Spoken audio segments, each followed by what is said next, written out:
Hello, my name is Andrew Symington, and I play second horn with Symphoria. One of the most important things that I do as second horn is play in tune with Julie, who plays first horn or principal horn. That's one of the most important things that I have to strive for all the time. It's a very rewarding pursuit because music, of course, sounds best when it's in tune. It has resonance, and the beauty and purity of the sound and the power of the orchestra really comes when they're playing in tune with each other. So that's what we try to do all the time. So today the goal is that you would have a good concept of what in tune sounds like and what out of tune sounds like, and be able to have ways to improve your ability to play in tune with other members of your ensemble. So to start, I want to present 3 music theory concepts that are related to playing in tune. One is called Unison, which is where you have 2 or more players playing the same note. Or you have, the second concept is called an interval, which is where you have 2 players playing different notes. And an interval is named with a number of how far away those notes are. So if you have a C and a D, it's called a second, because D is the second note away from C, at least in the key of C. So you have to remember keys when you're thinking about this as well. The third concept is a chord, which has, as you might expect, 3 or more notes. And in the key of C, to continue with that example, the triad, or the home chord, the 3-note chord at the base of the key of C, is C, E, G. It can also be organized E, G, C, or G, C, E, but it's those 3 notes. So now we're going to apply those to intonation, which is another way of saying in tune.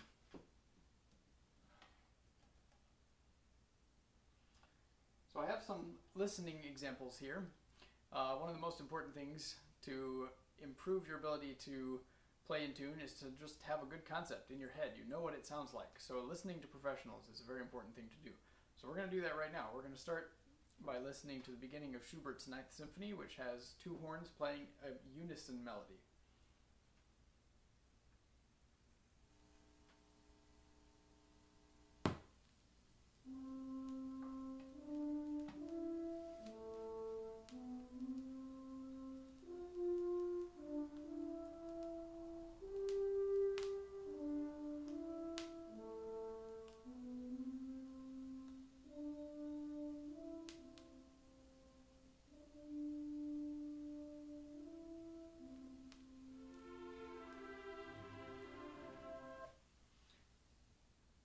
So that's unison. And now I have an example of 2 horns playing intervals with each other.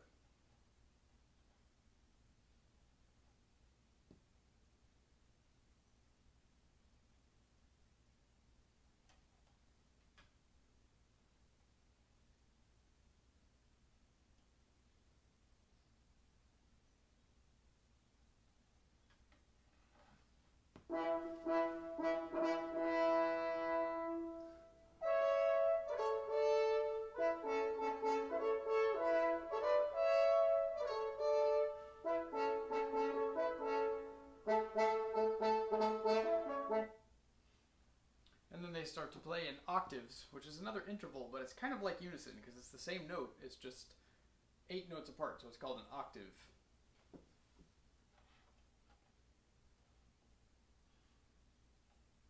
And finally, I have an example of a horn section playing a melody with chords, harmonizing it.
So, along with listening, a good way to improve your ability to play in tune is to practice with a drone.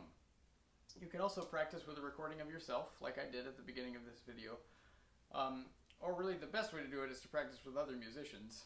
But I'll explain more about that in a minute. But for now I'm going to show you the way that you can practice with a drone.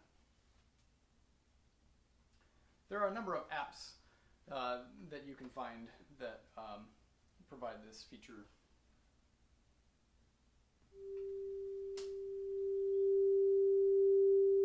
So I have it sustaining a G.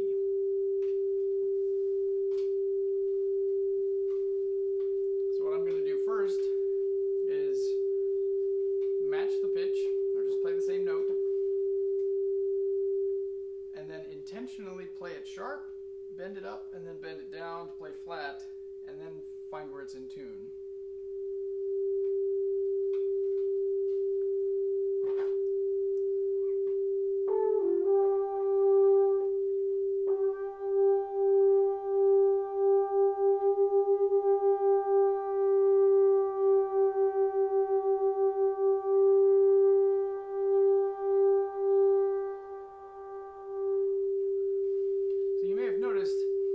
When I bended the note up,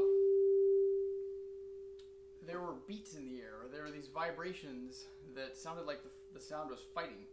Same happened when it was flat. But ideally, when the note comes into tune, it becomes a pure sound. It blends. It doesn't fight with itself. So that's what you want to listen for. Besides unison, you can also play intervals. So now I'm going to let this G continue to sustain, and I'm going to play a note that is a fourth below it.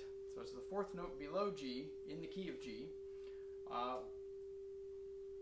which is D.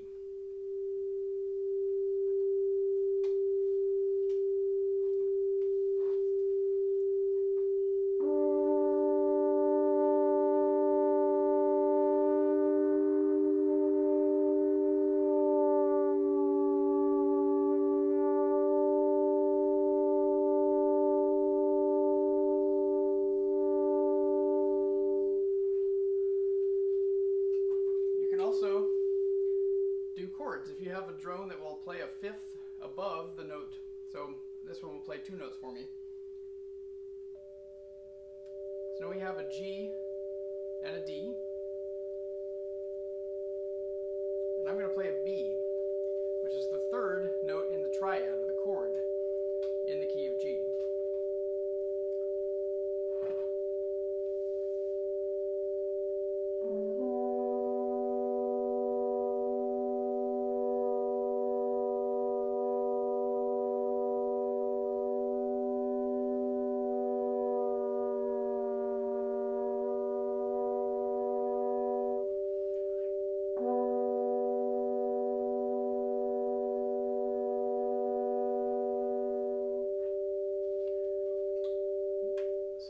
it's important to note that the third note in a triad like that is a very important note for playing in tune. It will seem like it is flatter than you would expect. So when you're playing the third, you want to know when you're in an ensemble, you want to know what note you're playing in a chord. It's not always possible, or sometimes the notes just go by so fast. But if you have a chord that's sustained, you really want to know which one it is. And if you have the third, you want to plan on probably expecting it to be a little bit lower in pitch than you might expect, and that's where it resonates the best, and the beats stop, and it just sounds the most beautiful. That's in major. If you're in minor, the third tends to want to be actually a little bit higher. So in major, the third is lower. In minor, the third tends to be a little bit higher than you might expect.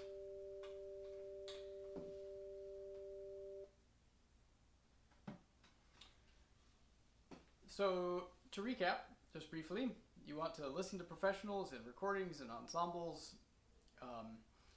In concerts, live is always best. You can practice with a drone, and you can practice with recording of yourself, or ideally, the best is practicing with other musicians. One thing you can do is just have one member of your group, either in your section or from other sections within your ensemble. They can be the drone. So they set a pitch, and then you match it. You bend it up, you bend it down, you find where it fits best, and then the first person stops playing, and you hold the pitch, and then you have a third person join you, and so on and so forth, and you go around like that. Also, you want to get in the habit of learning your music as quickly as possible in your mind so that you're not having to focus so much with your eyes on the music that you're looking at. The sooner that you know it well, the more you can focus on listening instead of what you're seeing. So to close, I have one more horn duet for you.